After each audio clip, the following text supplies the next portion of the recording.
What's up, guys? Welcome back to the channel. I'm here in the lab with Scott, and we're going to be going over some of the best stuff from the tournament that we just ran, doing a post-game recap. We'll check out some of the highlights that we've gone through and talk about things a little bit more in detail, and we'll go over some changes that we have to upcoming videos.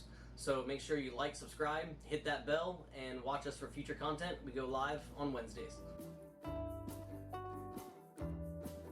In this hand, there's a few things that I found wrong when I watched it back. I kind of played this hand like crap. How so? I got really worried about OJ beating me somehow on this board, which I really shouldn't be, right? Yeah, he's got two pair here, sure. But realistically, the odds of him doing that is less than 5%. So when I bet and he calls, suddenly I, started playing my hand real soft. I started checking to him. When you bet 550, you bet over pot. You bet 25 over pot. You're basically saying, I have something really good here, and he just calls. Yep. If he wanted to say that I've got two pair, get on my pot, he could have raised you there. And here's how little attention I'm paying. I don't even think of the 3 as improving my hand. Like, now I have two pair. Now I beat two pair hands, like right. Jack 10. I'm sitting here thinking, like, how did the 3 hit him?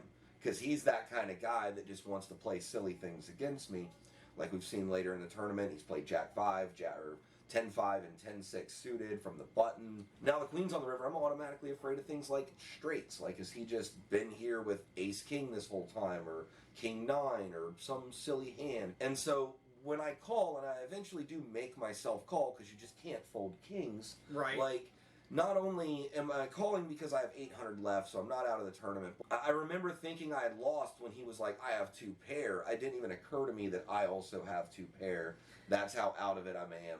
And I also feel like I should have got full value. I should have been all in. What even starting combo has a 3 in it that he could possibly be playing here in the first place? Like, so you focused on the wrong thing. Wrong thing. And we focused on OJ not making the right read here. But it's good that you come back and not, more or less, not in defense, but calling yourself out. I played it horribly. You played it wrong. Yeah, I just got lucky and sucked out on him. I don't think there's any... Well, I wish when I played it wrong, I would drag pots. Normally when I play it wrong, that's not the case. Yeah, that's one of the few times I got lucky. Played it poorly, drug a pot. So one thing I noticed is there's a lot of pots where a lot of people like to limp in pre. Hand 10 is just an example, right? It's nothing special about it or any other hand out there. But one thing I don't think people are thinking about pre-flop is what their actual equity is. So way over here on card player, you can see everybody here doesn't have a ton. I mean, we like to play mid cards. I like to play 10-jack. I like to play queen 9 given the right circumstances. Mm-hmm. But if I want to look at this hand in depth, I'm not sure everybody has the right circumstances to be calling with the cards that they're calling with in these positions. 100%. Because, for me, I think it's stack to pot ratio. When 5 people put a bunch of money in like this, then the pot becomes a certain size. Once the pot's a certain size, bets are a certain size, and the next thing you know, everybody's all in. So if we play a couple scenarios here, at what position could somebody have raised to steal this pot? Well, so I think it starts with the a6, limp under the gun regardless, and I think that's one of the biggest problems, because then it gives Jack 10 odds to limp in. And if those hands don't limp, Queen 9's probably not getting equity, and then I think Pocket 9s can make a pre-flop raise. And they do, and he raises to 300. Yeah. But that's so in our standard, it's not enough. Our standard we talk about is 3 times is a standard raise. But we've always said at this level, you pretty much want to add an extra big blind for every person behind that is called. Absolutely. That gives them not enough equity per the money they have to call with their crappy hand.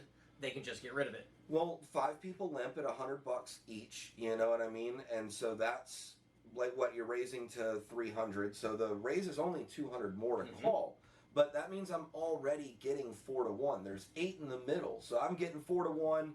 He's getting 5 to 1. He's getting, so it's just not enough incentive for anybody to fold. The problem is now everybody's 5 to 1 to win the pot. They're 5 to 1 on the money, which is great. So I guess your odds are even, but this is poker. We want to be profitable. We don't want to be even. Right. Taking even money bets does not make profit over the long term. This particular spot in the video, we have this camera back here, like behind the table, and it's really just catching the back of my head. Jordan's barely in frame, you know what I mean? Like on either camera. There's a lot of movement going on, and so I'm not gonna lie, I thought I could be creative, right? I had this ego where I was like, I'm gonna do it better, and I'm gonna do this, and like, realistically, there are networks out there paying big money for somebody to do set design for poker games, and they all look exactly the same. I have to assume that's because it's the best way to do it. Probably. So, that said, our next set of videos doesn't actually have that change yet, because I'm still in that mode of like, I thought I could do it better, but the game we filmed yesterday is a more traditional like poker set, and so I think that's going to be a massive improvement on getting everyone in frame and looking better. We're also filming in 4K now, so that's going to be in a few tournaments, because here's the issue that I have with poker that's not like golf. When I make a golf video today and I have a problem with it, I just make a new one next week and I make that adjustment, no problem. When I make these poker videos, we're filming them 30 or 40 days in advance. So, you know, we have 5 weeks of content to go. So it comes out in batches and I can't really fix it in between. But we're getting all those fixes done. Though we used still graphics, they kind of jumped around the screen. They got bouncy as the video started going on. That's been fixed. We also noticed majority of people like to watch via their phones. Phones are everywhere. When the content came out and we viewed it through our phones, we could tell the left edge of the cards was on the very left edge of your screen on your phone, and it kind of made it look a little awkward. They have been moved over, micro adjusted enough to make those two edges not line up and keep them separated to keep it more aesthetically pleasing for the people who are viewing on their phones. Yeah, trying to make the graphics look better. So we've got a few improvements. I think it's probably going to be a few videos before it happens, but I'm going to mic the room. I'm going to find a way to get better audio, because the characters that we play with are freaking hilarious. The jokes are funny. We're a funny group. We just have to get a better way to really record that audio, you know? But yeah, because you guys are missing a lot of the jokes. But being able to pull some of that funny content into the channel and get it to the subscribers is that's goal. Really where I want to be. I want this to be more of like a poker TV show where we get the jokes from the characters, we get the knockout camera going, you know, like we get the drama, the saltiness. I would love to see the players that play in this game leave more comments in the comment threads and watch more of the live streams and get that kind of like fire going, you know what I mean? A little bit of shit talk. So I'm back in the poker room editing this, and I have no idea how we forgot the most important thing that's come along to the channel, and that's that my buddy Bob has started filming for us. He's been getting pretty deep into photography lately. He's getting really, really good at it. He's taken some great shots of me out golfing. He's been picked up by Titan FC, filming ringside for those guys. Like, he's like really making some moves in the business. And so he just comes over on Sundays and films the content to help out. So I don't know that that'll last forever, but it's nice that it's happening right now. We appreciate you so much, Bob. Thank you so much. Guys, it's Bad Girl Inc. On Instagram. I will leave the link in the description down below. Go check him out. It was originally more of a female MMA thing, but now it's just kind of more of like a in general sports content. So if you're into that kind of stuff, go check my buddy Bob out. Tell him I sent you. What happens in hand 17? This is the hand where Doug bluffs Jordan pre. Okay. And at the time that I brought this up, I thought we were going to use Flopzilla, and I was wondering if it's a good fold Jordan made against Doug's range. And is Doug's move a good play against Jordan's range? Alright, so let's talk about a face-off between Doug and Jordan in this hand. This is one of my favorite hands of the night. Right? This is one of the positive things I wanted to talk about. This is one of the few hands where I think Jordan actually makes a move pre. Alright, so we already covered, you know, Doug's got pocket sevens. Is this the one that Jordan's got nines? Yeah. Yeah, so Doug raises it up, and Jordan brings in the re-raise, right?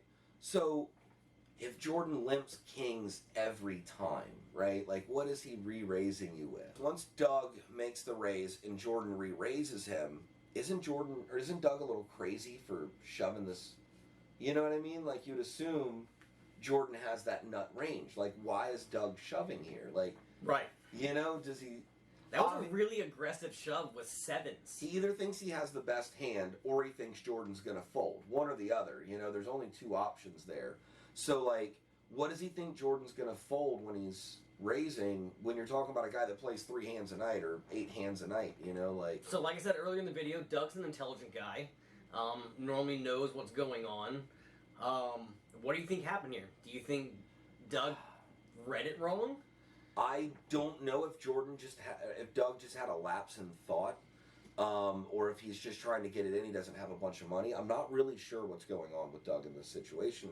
I just don't think. Obviously, it worked, right? Like, right. Obviously, it works. So maybe I'm dumb. But the thing is, I just don't think I could shove sevens into Jordan when he raises. Like, when he re-raises. Like, he didn't just... Oh, Jordan raised it. Like, Jordan 3-bet here, you know? So he's repping a hand much stronger than he has. I would assume, had it been Doug, I'd assume Jordan's there with ace, king, ace, queen, ace, jack, 10 suited. Something of that nature. Bottom of the barrel. I think he's got aces, kings, queens, you know? Like, that's the types of hands that, like, this is the weekend. This is probably the worst hand we saw him play all night. He played 1 queen, jack, 1 ace, queen. And then pocket kings. And then pocket kings a handful of times. Pocket jacks. And then pocket nines. Like, this is statistically probably one of the worst hands we've seen him have all night, you know? And he's still got you crushed, you know? Like, right. So let's break it down. Doug, right move or wrong move on the all-in? Yeah. Minus the fact that it works. Let's ignore the fact that Jordan folds for a second. Hypothetically speaking, the shove, good or bad? I think it's bad. You think it's bad? I think you get called more often than you actually get folds. I think it just so happens this is the time he has nines. I think a lot of the times his range is going to be even nuttier hands because that's, like I said, it's one of the worst hands we've seen him play all night. I think so. It's definitely, he's going to have nuttier hands and he's going to have to call you. He's not folding aces. He's not folding kings. He's not folding ace, queen, ace, king. Right. You know, he's like... only there with nuts. Yeah, so he's going to call a lot of times. And so, even with just the hands I just mentioned, you're dead 50% of the time to making a set and then hoping he doesn't make one. Or, even when he has an unmade hand, you're coin flipping. You know, and Jordan made it...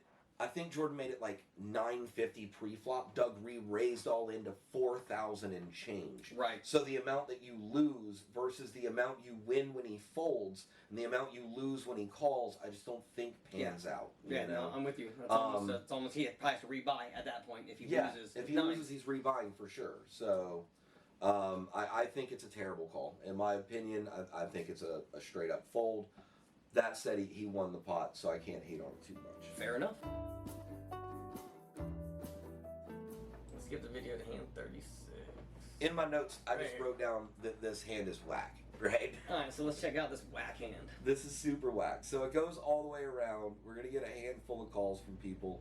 By the way, this camera angle is normally because I'm missing the actual camera angle for some reason. I think you see me up there messing with the camera right now. That's funny. Because the battery died or something stupid, so now we get the whole cam. And these are kind of the adjustments that we made and figured out and trying to make it better. But yeah, this is how I covered up my mistakes. But so by the time we actually get to see all the graphics on the screen and it stops happening, we have a plethora of people playing just all kinds of limp hands.